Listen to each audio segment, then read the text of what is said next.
Alors en fait, un taux d'intérêt, c'est simplement le prix du temps qui passe. Si moi je décide de ne pas consommer aujourd'hui, mais de postposer ma consommation, donc moi j'épargne, mais je prête dès lors à quelqu'un, ben forcément je dois être rétribué pour accepter de postposer ma consommation.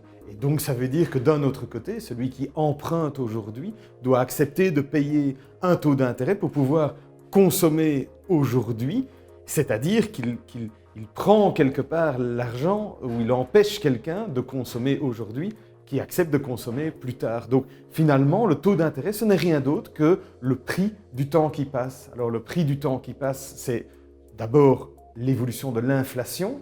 Pourquoi? Parce que comme il y a une augmentation des prix, si j'ai 1 000 € aujourd'hui, ce n'est pas nécessairement la même chose que 1 000 € dans 3 ou 4 ans. Donc si j'accepte de ne pas consommer 1 000 € aujourd'hui, mais de les consommer dans 3 ou 4 ans, j'ai envie d'en avoir un peu plus, ne fût-ce que pour compenser ce que j'attends que sera l'évolution des prix au cours des 3 ou 4 prochaines années. Et puis en plus de cela, le taux d'intérêt doit prendre en compte l'incertitude du futur. Encore une fois, j'accepte de ne pas consommer aujourd'hui pour pouvoir consommer demain, mais que va-t-il se passer entre aujourd'hui et demain? Et donc encore une fois, il faut qu'il y ait une rétribution pour cet acte de postposer la consommation en fonction de tout ce qui peut se passer. Le taux d'intérêt intègre tous ces éléments et voilà pourquoi il y a des taux d'intérêt. En fait, les taux d'intérêt, au départ, fondamentalement, c'est simplement le prix du temps qui passe, donc ce prix est négocié sur les marchés financiers. La seule chose qui influence les taux d'intérêt, c'est l'offre et la demande.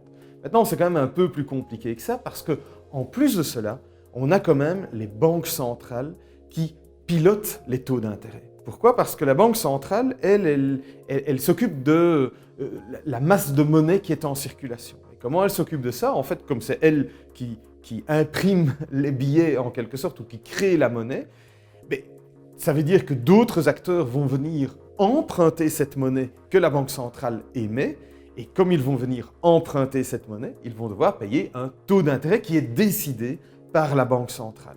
Donc le taux d'intérêt qui est décidé par la banque centrale va déterminer le taux d'intérêt qui est payé par ceux qui viennent emprunter à la banque centrale, mais dès lors, ça va déterminer l'ensemble des taux d'intérêt. Quand on parle des taux d'intérêt de banque centrale, on est en train de parler de taux d'intérêt de court terme. Ce sont des opérations à court terme. Alors, on pourrait se poser la question, oui, mais alors les taux d'intérêt de long terme, par qui sont-ils déterminés? Mais en fait, on vient de répondre à la question. Pourquoi? Parce qu'un taux d'intérêt de long terme, ce n'est rien d'autre qu'une succession de taux d'intérêt de court terme. Donc, compte tenu de ce qu'on attend, de ce que fera la Banque centrale dans le futur, en fait, on a la détermination des taux de long terme. Donc, tout passe quelque part par le comportement aujourd'hui et attendu dans le futur de la Banque centrale. On sait que quand l'économie va bien, quand il y a des tensions liées à l'inflation, la Banque centrale va avoir tendance à relever ses taux d'intérêt. Ça veut dire que l'ensemble des taux d'intérêt vont avoir tendance à augmenter quand l'économie va plutôt bien. Quand l'économie va mal, on sait que la Banque centrale a plutôt tendance à baisser ses taux d'intérêt. On va voir l'ensemble des taux d'intérêt sur les marchés qui vont baisser dans une situation où l'économie va moins bien. Donc comme ça, on voit aussi qu'il y a un lien entre l'état de l'économie et l'évolution des taux d'intérêt, mais ça passe toujours par les taux de la Banque centrale. Alors en fait, si on comprend bien la relation qui existe entre les taux d'intérêt, l'économie et le comportement des banques centrales, on comprend directement comment, dans certaines circonstances, les taux peuvent être proches de zéro. C'est dans des circonstances où en fait la Banque centrale, pour lutter contre une situation économique difficile, pour lutter contre un risque de déflation, c'est-à-dire de diminution généralisée des prix, la Banque centrale va mettre elle-même ses taux d'intérêt à des niveaux excessivement faibles et des niveaux proches, voire à zéro.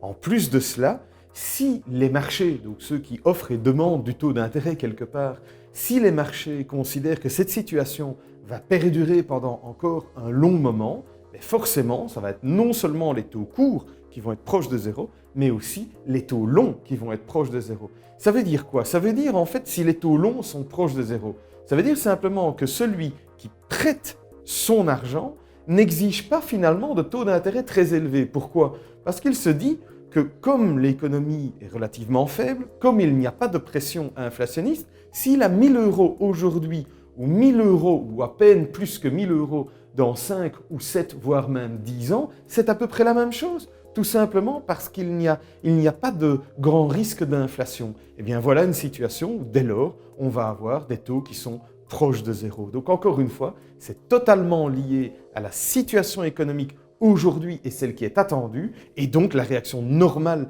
de la Banque centrale par rapport à cette situation.